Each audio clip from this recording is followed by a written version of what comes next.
तुम्हा सर्वांना गुढीपाडवा आणि मराठी नवीन वर्षाच्या खूप शुभेच्छा. या निमित्तानंच पुलंनी आपल्या मराठी संस्कृतीबद्दल काय सुंदर लिहून ठेवलंय बघा. शेवटी संस्कृती म्हणजे बाजरीची भाकरी, वांग्याचं भरीत, गणपती बाप्पा मोरयाची मुक्त आरोळी, केळीच्या पानावरली भाताची मूद आणि त्यावरचं वरण,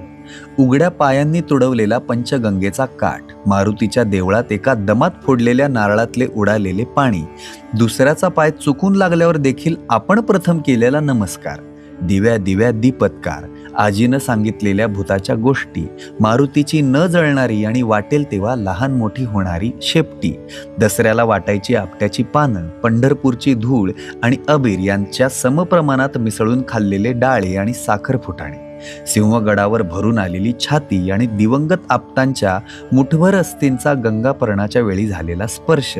कुंभाराच्या चाकावर फिरणाऱ्या गोळ्याला त्यानं पाण्यानं भिजवलेले नाजूक हात लावून घाटदार मडके घडावे, तसा ह्या अदृश्य पण भावनेनं भिजलेल्या हातांनी हा पिंड घडत असतो.